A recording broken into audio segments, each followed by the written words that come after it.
없음이라. 아멘. 옆에 분들과 인사합니다. 참 잘 오셨습니다. 주님의 이름으로 축복합니다. 오늘의 말씀은 사도들이 예수께 모여 자기들이 행한 것과 가르친 것을 낱낱이 고하는 장면이었습니다. 사도들이 무엇을 했는지, 얼마나 열심히 했는지 그것을 낱낱이 고하고 있는데, 주님이 그것을 들으시고 거기에 대한 코멘트를 하시는 것이 아니고 너희는 따로 한적한 곳에 와서 잠시 쉬어라, 그렇게 말씀하셨습니다. 그리고 그 이유를 그 밑에 달아놓기를, 이는 오고 가는 사람이 많아 음식 먹을 겨를도 없이 그들이 사역했기 때문이라고 그렇게 말씀을 합니다. 이 말씀을 가지고 오늘 저는 따로 한적한 곳에서 잠시 쉬는 것이란 제목으로 여러분과 은혜 나누기를 소망했습니다.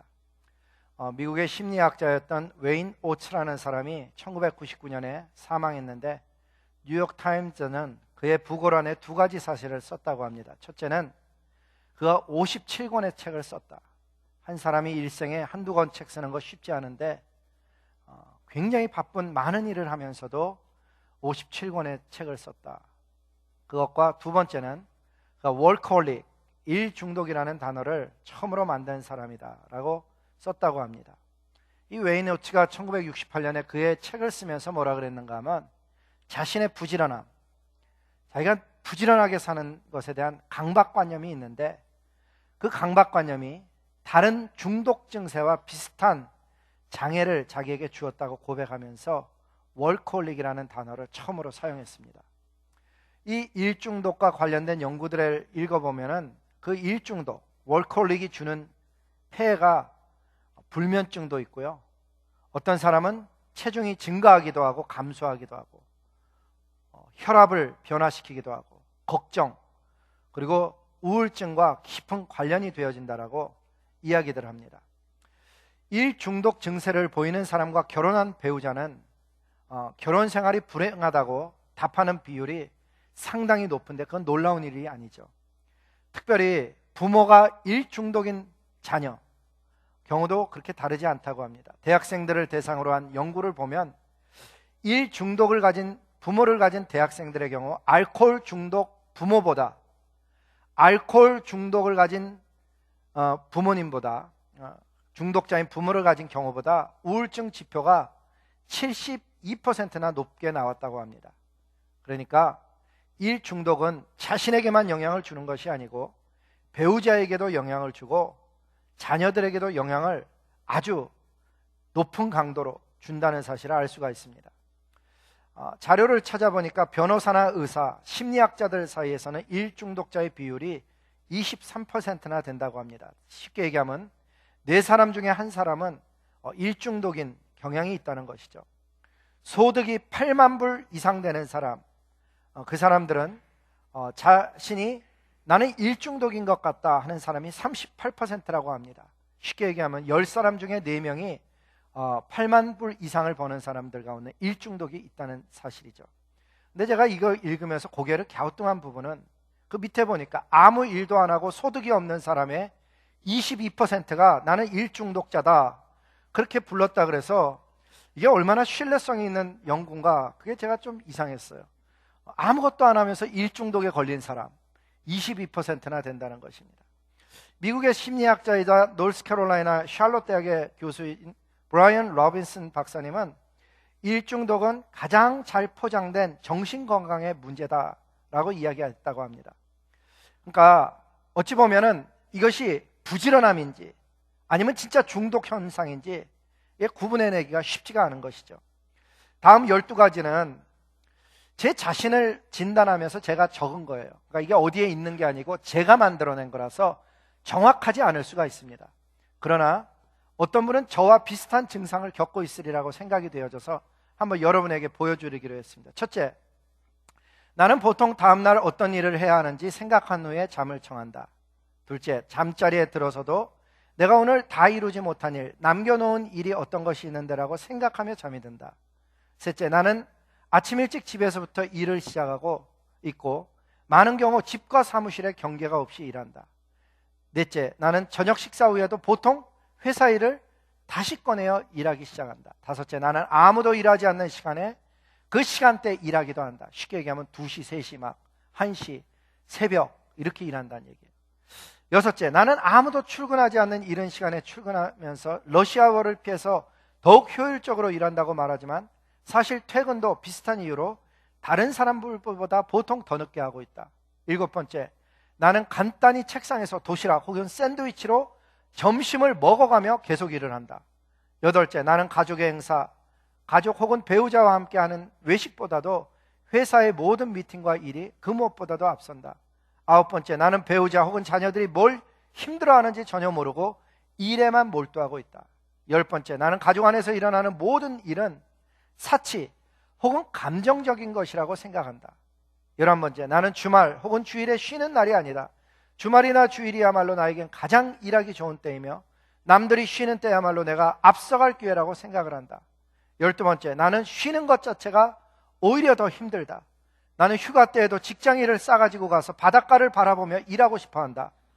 나는 가족들이 물속에 들어가 있을 때도 시원한 콘도 안에서 일하고 싶거나 저녁이 지나 가족들이 쉴 때가 되면 나는 혼자서 다시 일하고 싶어 한다. 12가지인데 이 지표에 의하면 절반 이상에 해당이 되면 조심해야 된다 그러는 그 이야기가 있습니다. 여러분은 어떻습니까? 어떤 분은 누가 이렇게 일하냐, 이렇게 일중독증 환자가 있겠냐고 어떤 분은 진짜 반문할지도 모릅니다. 그러나 저를 포함한 수많은 사람들이 자신도 모르게 학업으로 인해서, 연구로 인해서, 직장의 일들로 인해서, 특별히 문화가 다르고 언어가 다른 곳에서 서바이벌하기 위해서 필요 이상으로 일에 깊이 빠져들어가고 있다는 것을 부인하기 힘들다는 사실입니다. 이러한 시대를 사는 저와 여러분에게 주님은 오늘 뭐라고 하시는가 하면 따로 한적한 곳에 와서 잠시 쉬어라. 거기에 보면은 따로라는 단어와 한적한 장소성과 계속 쉬라는 것이 아니고 잠시 쉬라는 시간성에 대해서 이야기해 줍니다. 오늘이 7월 첫 주일입니다. 이 7월 달에는 토요일마다 우리 교역자들, 집사님들, 부역장님들이 모이던 모든 미팅을 다 폐하고 7월 한 달은 쉬고 있습니다.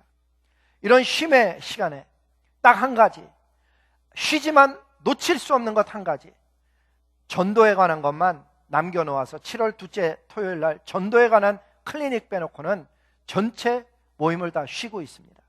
이런 쉼의 달을 맞이하면서 이미 쉼을 가지신 분도 있을 터이고 계획하는 분도 있을 터이고 또 어떤 분은 여름마다 휴가라는 단어 자체가 현 상황 속에서는 사치스럽게 느껴지는 부담스러워하는 그런 분도 있다는 것 알고 있습니다. 그럼에도 불구하고 이 쉼의 계절에 플랜하기 전에 아직 플랜조차도 생각하지 못하고 있는 분들에게도 오늘 성경이 가르치는 쉼에 대해서 주님의 말씀을 듣기를 소망했습니다. 첫째는 창조주 하나님도 일하시다가 잠시 쉬셨습니다. 그리고 예수님도 지금 제자들에게 잠시 쉬라고 말씀하시는 것을 보게 됩니다. 일 자체는 타락의 결과로 주어진 형벌이 아니라는 것 저와 여러분 잘 알고 있습니다. 타락 전에도 일은 있었고 일 자체는 어떤 면에서는 정신적인 건강을 제공할 뿐만 아니라 적절한 활동은 육체적인 건강을 주며 스스로에 대한 자아상, 기대감, 성취, 삶의 의미, 가치를 제공해주는 여러 가지 선기능을 가지고 있습니다. 성경에 보면 하나님께서는 처음부터 인간을 만들면서 일하도록 창조하셨습니다. 창세기 2장 15절에 보면 여호와 하나님이 아담을 이끌어 에덴 동산에 두시면서 그것을 다스리며 지키게 하셨다. 근데 영어 성경에 보면 to work it and take care of it. 하나님이 만든 동산 그것을 위해서 일하게 하고 그것을 케어하도록 예전에 다른 성경에 보면 take care of it 대신에 tender it 그런 단어를 써놨죠. 여러분 조그만 텃밭을 갖고 본 적이 있는가 모르겠습니다. 그 조그만 텃밭도 일구고 심고 물 주고 거두는 것 그렇게 쉽지 않습니다.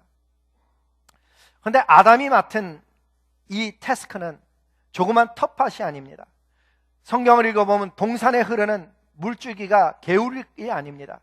창세기 2장 10절을 이하를 읽어보면 강이 무려 4개나 흐르는 방대한 지역입니다.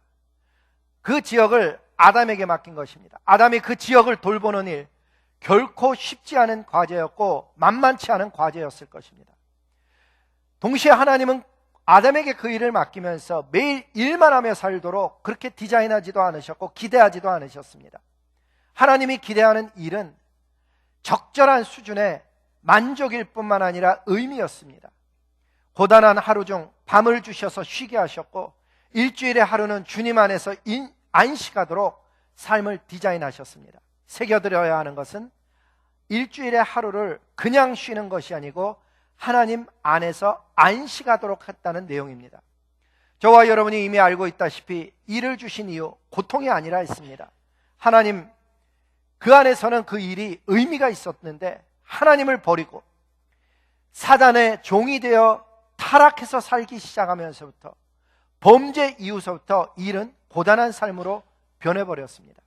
왜냐하면 그 일을 통해서 착취를 하기도 하고 착취를 당하기도 하고 욕심 때문에 그 일이 정상적인 기능을 가진 것이 아니게 되었다는 사실입니다. 그 일의 시작을 보면 창세기 3장 14절은 이런 말씀으로 시작합니다. 여호와 하나님이 뱀에게 이르되 내가 이렇게 하였으니, 거기서의 이렇게는 타락해 하였으니 내가 모든 육축과 들짐승보다 더욱 저주를 받아 배로 다니고 종신토록 흙을 먹을지니라.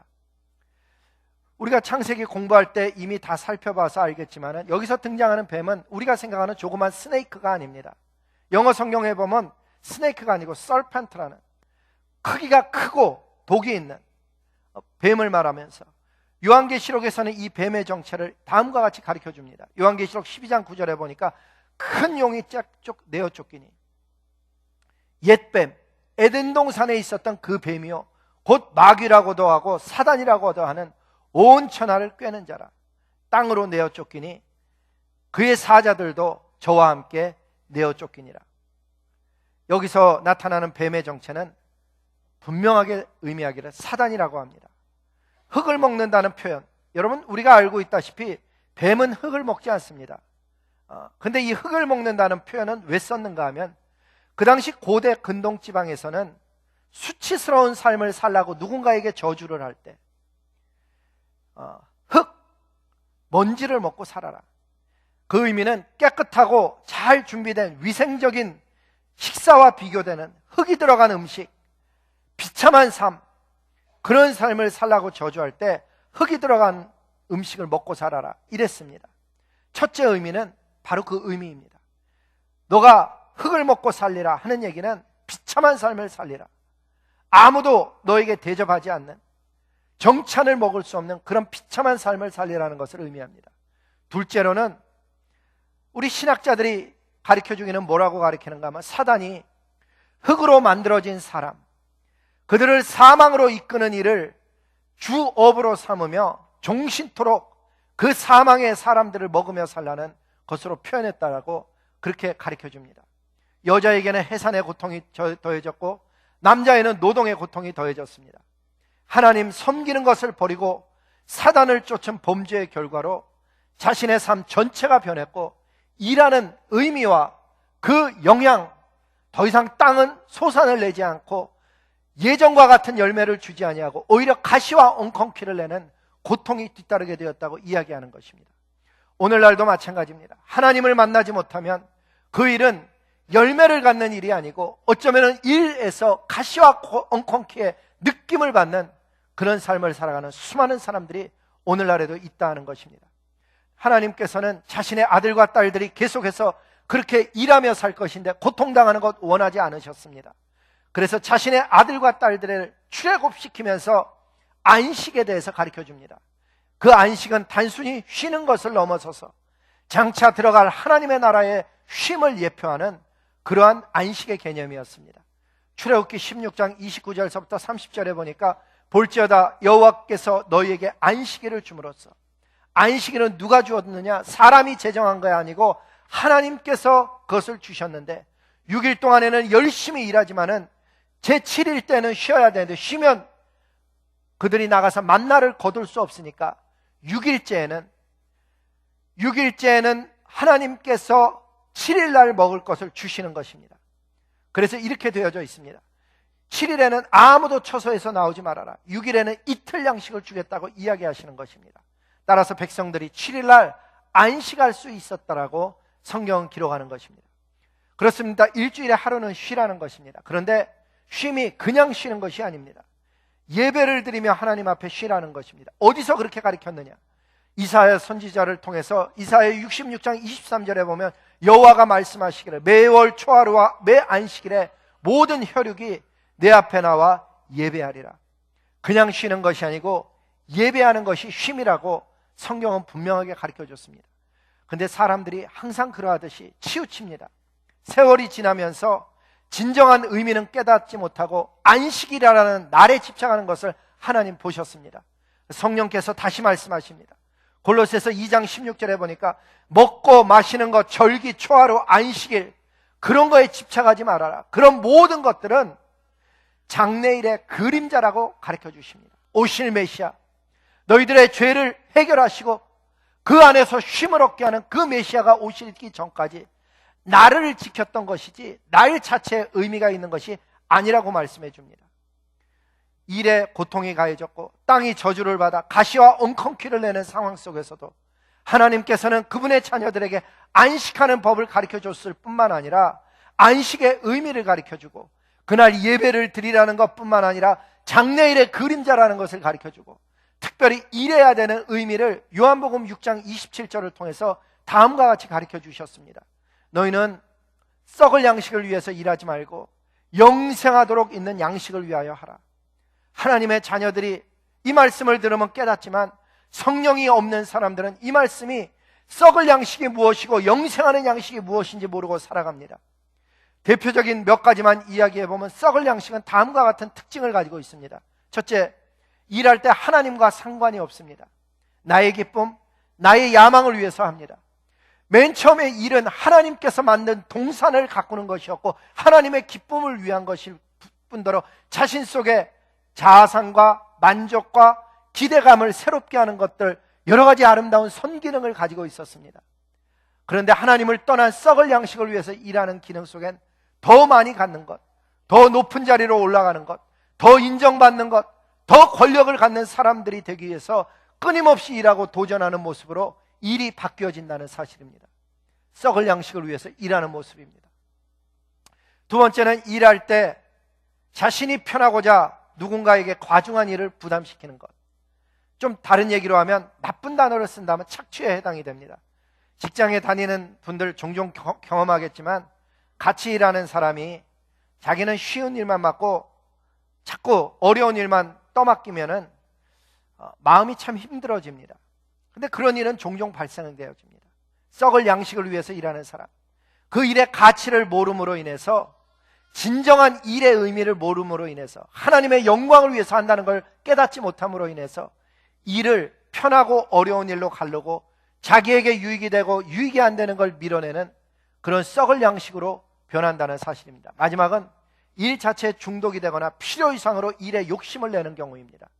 필요 이상으로 일에 욕심을 내는 경우, 그것이 부지런함과 성실함과는 다른 것입니다. 열심히 일하는 것 참 필요한 것입니다. 그러나 필요 이상으로 일에 욕심을 내는 것, 그건 다른 것입니다. 일에 중독이 되거나 자기의 야망이 커지면은 자신이 할 수 있는 것 이상의 것을 커밋해서 허덕이며 살아가는 모습을 갖게 되는 것입니다. 그렇게 되면 자신도 힘들지만 주변 사람들에게도 고통을 가고 특별히 공동체에 도움이 안 됩니다.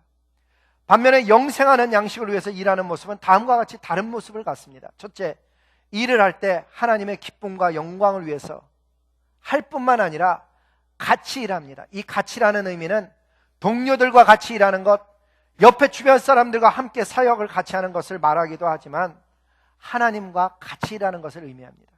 하나님이 지혜 주셔서, 하나님이 은혜 주셔서, 하나님께서 기회 주셔서, 하나님이 건강을 주셔서 내가 이 일을 하고 있다는 것을 깨달음으로 말미암아 무리하지 않을 뿐더러 욕심내지 않을 뿐더러 일이 성취된 다음에 교만하거나 자아가 도취되는 그런 상태가 아니고 하나님께 감사하며 모든 일들 가운데 성취 이후에도 주변 사람들에게 감사를 표할 수 있는 그런 사람이 되어지는 것입니다.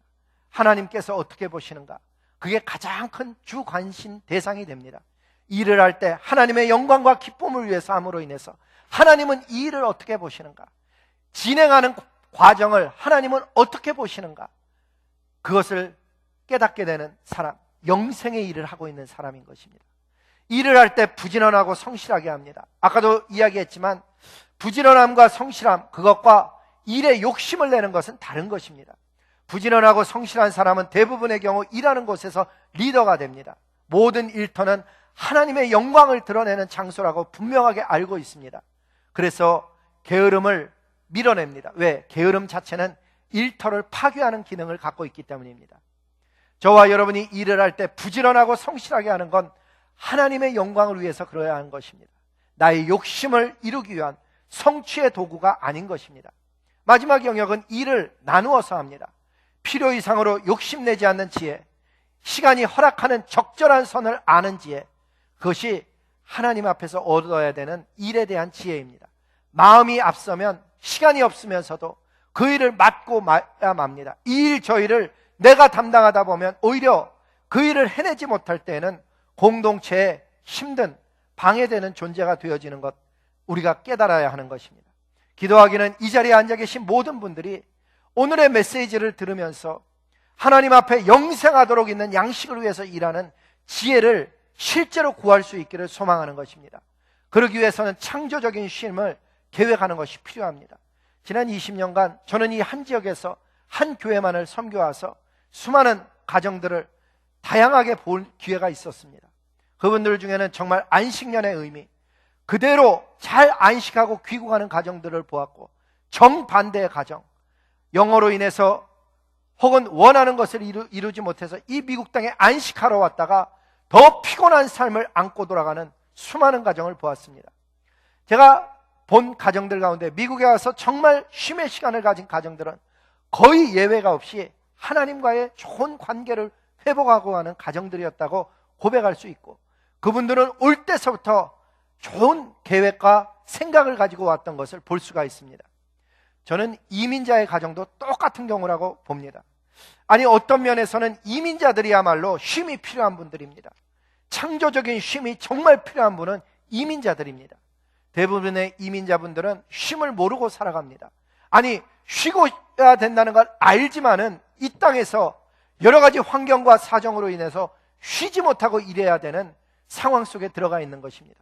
그로 인해서 오랜 시간 그러다 보니까 쉼에 대한 계획도 없고 좋은 생각을 차분히 할, 인생에 대한 플랜을 가질 시간을 갖지 못하는 경우가 허다합니다. 왜 이민자로서 하나님께서 저와 여러분을 이 땅에 부르셨고 이 특별한 장소로 하나님이 인도하셨겠습니까? 확신하기는 이민자가 되어야만 할 수 있는 하나님의 위대한 일이 있기 때문이라고 저는 확신합니다. 이민자가 아니면 볼 수 없고 행할 수 없고 경험할 수 없는 하나님의 위대한 사역이 있기 때문에 하나님이 디아스포라로 저와 여러분을 세상 가운데 흩으셨고 이 미국 땅에서 살아가게 하신 줄로 믿습니다. 왜 학생으로, 연구원으로, 비지팅으로 이 특별한 시기에 이곳에 하나님이 부르셨는지 하나님 앞에 엎드려 기도해 봐야 되는 제목이라는 것입니다. 그렇지 않으면 우리가 이 땅에 사는 것이 단순히 재물 모으고 높은 곳으로 올라가는 자기의 꿈과 야망을 다른 것으로 포장해서 하나님의 영광이라고 추구하는 그런 속에 저와 여러분이 얼마든지 들어가 있을 수 있다는 사실입니다. 하나님의 위대한 일은 죄에서 백성을 구원하는 일입니다. 하나님의 위대한 일은 그 구원받은 백성을 자라나게 하시고 하나님 나라에 헌신케 하셔서 하나님 나라의 위대한 상급을 허락하시는 일입니다. 뿐만 아니라 하나님의 위대한 일은 그러한 하나님의 자녀들을 그 어느 날인가 하나님의 영원한 안식 속으로 부르셔서 하나님과 함께 거하게 하는 놀라운 약속을 이루어 가시는 하나님의 선하심이 위대한 일이라고 성경은 가르쳐주고 있습니다. 저와 여러분이 이곳에서 하루하루를 살면서 내가 구원받았고 내 자녀가 구원받았고 주님 안에서 영적으로 자라나고 있다면 하나님 앞에 우리는 찬양해야 하는 것입니다. 특별히 하나님께서 은혜와 기회를 주셔서 어떤 사역이든지 크고 작건 중요하건 중요하지 않든 간에 어떤 사역이든지 섬기게 하셨다면 저와 여러분은 하나님 앞에 감사하며 찬양해야 되는 것입니다. 왜? 위대한 하나님을 섬길 수 있는 것은 그것은 위대한 축복이요 특권이기 때문입니다. 여러분, 돈이 우리 인생에 참 중요합니다. 돈의 중요성을 부인하는 사람은 아무도 없습니다. 그러나 그 돈은 이상하게도 축복이 될 수도 있지만 재앙이 될 수도 있습니다. 그 돈 때문에 하나님께 가까이 나아가 겸손히 섬기는 주의 백성과 하나님의 그 임재를 경험할 수 있는 기회를 잃어버릴 수도 있는 도구이기도 합니다. 어떤 사람은 그 돈으로 인해서 하나님 앞에 영광을 돌리기도 하지만 어떤 사람은 그 돈 때문에 하나님을 떠나가기도 하는, 형식적으로 섬기게 되는 도구가 될 수도 있다는 사실입니다. 진정한 축복은 구원받아 하나님의 영광을 위해서 사는 것이요, 하나님의 자녀로서 하나님을 가까이 섬기는 것이 축복인 것입니다. 여러분, 성령 충만 받았을 때 기억하시기 바랍니다. 아무것도 세상에 필요한 게 없었고 하나님 한 분이 만족의 대상이었습니다. 하나님은 저와 여러분에게 이 세상에 일하며 살게 할 때, 직장을 주셨을 때, 사역을 하게 하셨을 때 너무 바쁘게 일하면서 사는 모습, 그것이 원한 것이 아니었습니다. 하나님은 그 일을 해나갈 때 하나님과 함께 하기를 원하셨고, 그 사역 속에서, 직장의 일들 속에서 하나님의 영광과 임재를 경험하기를 하나님은 원하셨습니다. 오늘 얘기의 시작을 제가 뭐라 그랬는가 하면, 제자들이 자기들이 행한 것을 낱낱이 예수님 앞에 고하는, 파송받았다 돌아와서 예수님 앞에 보고하는 자리였습니다. 그런데 예수님께서는 평가를 하시는 것이 아니고 음식 먹을 겨를도 없이 오가는 사람들이 많은 가운데 그 이야기를 하고 있는 제자들을 향해서 따로 한적한 곳에서 잠시 쉬라고 가장 인간에게 필요한 것을 오늘 말씀해 주시는 것을 보여주십니다. 그렇습니다. 일상적인 삶 속에서 창조적인 쉼을 쉬는 것, 그것은 도태되는 것이 아니고 새로운 것을 향한 발걸음인 것입니다. 하나님께서 저와 여러분의 일상 속에서 가르쳐준 지혜는 하루하루를 살면서 창조적인 쉼을 어떻게 살 수 있을까? 두 가지입니다. 첫째는 마치면서, 하루를 마치면서 하나님 삶 속에 동행해 주셔서 감사합니다. 하나님 은혜 주셔서 감사합니다. 기회 주셔서 감사합니다. 하나님, 제가 이런 것을 염려하고 있습니다. 하나님, 지혜 주셔서, 길을 내주셔서 이것도 해결해 나갈 수 있도록 도와주시옵소서. 오늘 하루 함께 하신 하나님 영광 받으시옵소서. 감사히 기도드리며 하루를 마치는 것, 그게 쉼으로 들어가는 길입니다. 하나님께 모든 것을 내려놓고 단잠을 잘 수 있는 사람, 하나님의 사랑을 받는 사람입니다. 뿐만 아니라 하루를 시작할 때 그 많은 일들로 인해서 그냥 가방 들고 뛰어나가는 것, 직장으로 뛰어나가는 것이 아니고, 아이들에게 어떻게 하라고 소리 지르며 하루를 시작하는 것이 아니고, 이른 새벽에 여명과 함께 하나님께 오늘 하루를 플랜을 함께 하는 것. 하나님, 제가 오늘 이런 일이 있습니다. 지혜 주시옵소서, 은혜 주시옵소서, 사람의 마음을 움직여 주시옵소서, 보여주시옵소서, 길을 내주시옵소서. 하나님 앞에 창조적인 기도가 나오는 새벽, 그것이 진정한 하루하루를 보내는 창조적인 쉼의 시간이요, 하나님과 동행하는 시간인 것입니다. 저와 여러분 성령 받을 때를 다시 한번 기억해 보시기 바랍니다. 그때는 하나님 한 분만 바라볼 뿐만 아니라 하나님이 주시는 기쁨과 은혜가 있었습니다. 아무것도 염려하는 것이 아니고 오히려 하나님 앞에 함께 있고 싶어하는 열망이 있었던 것을 기억하는 분들마다 새벽을 깨우시기 바랍니다. 이 여름은 새벽을 깨우기 좋은 계절입니다. 여호와 하나님 앞에 나와 인생을 놓고 플랜해 보시기 바랍니다. 하나님께서 길을 내실 줄로 믿습니다. 그렇게 살면 하나님께서 반드시 저와 여러분의 삶 속에 은혜를 주시고, 그 삶을 시간이 가면 시간이 갈수록, 세월이 가면 세월이 갈수록 아름다워지고 기름지게 만들어주시는 줄로 믿습니다. 오늘의 본문을 보면 제자들이 음식 먹을 겨를도 없습니다. 그렇게 시작을 했습니다. 일하다 보면 물론 그럴 때가 있죠. 공부하다 보면 먹는 시간이 아까울 때가 있는 것 압니다. 그런데 그렇게 일 때문에, 공부 때문에, 사역 때문에 정상적인 생활을 못하는 상태가 습관화되어지는 것, 그것을 경계하는 것입니다. 습관화되어지는 것. 오늘 하나님은 저와 여러분에게 7월을 시작하면서 그 바쁜 모든 사역 속에 브레이크를 잠시 걸어주십니다. 내 안에서 쉬라는 것입니다. 진정한 의미의 창조적인 쉼은 주님 안에서만 가능합니다. 그냥 바닷가에 가서 먹고 자고 쉬어본 사람들은 알지만은 바닷가에서 돌아오는 순간서부터 오히려 더 피곤한 것을 여러분 혹시 경험해 본 적 있습니까? 진정한 쉼의 결과는 다음과 같은 현상으로 나타납니다. 내면 세계에서 주님 안에서 안식함으로 인해서 새 힘이 솟아나고 그 새 힘은 결단을 가져오게 됩니다. 내가 하나님 안에서 이런 일을 하리라. 진정한 쉼은 새 힘을 가져오는 것입니다. 그 진정한 쉼을 갖는 방법은 쉬는 시간 동안에 하나님과 임재를 구하는 것입니다. 바닷가에서든 산에서든 어디서든 하나님의 임재를 구하며 육체가 하나님 안에서 레스팅하는 것, 그리고 기회가 되는 때마다 하나님 앞에 감사와 사랑을 고백하는 것, 그렇게 창조적인 쉼의 시간을 가지면 고갈되었던 내면의 세계가 새로운 것으로 가득히 차오르는 것을 경험하게 됩니다. 창조적인 쉼을 쉬고 나면 새로운 길을 보게 되고 결단을 갖게 됩니다. 도전할 수 있고 헌신해낼 수 있는 내적인 힘이 하늘로부터 임하는 줄로 믿습니다. 이 여름의 시간에 우리 주님과 함께 인생길을 걸어가면서 잠시 멈추어서, 계속이 아니고 잠시 멈추어서, 하나님, 제가 올 한 해의 절반을 왔습니다. 바로 가고 있습니까? 올 한 해 동안에 저는 반년 동안 살면서 이런 일로 하나님 앞에 힘들어합니다. 하나님, 은혜 주시옵소서. 나머지 6개월을 하나님 어찌 살아야 되겠습니까? 하나님, 길을 내주시옵소서. 그 하나님 손을 꼭 붙잡기만 한다면 오늘 우리의 인생길 속에서 창조적인 길을 내시는 하나님, 위대하신 하나님, 쉼을 주실 뿐만 아니라 새 길을 여시는 하나님을 만나고 동행하는 그런 좋은 7월이 될 줄로 믿습니다. 오늘의 7월의 첫 주일인데 하나님 앞에 좋은 여름 맞이하시기를 주님의 이름으로 축복합니다. 기도하시겠습니다.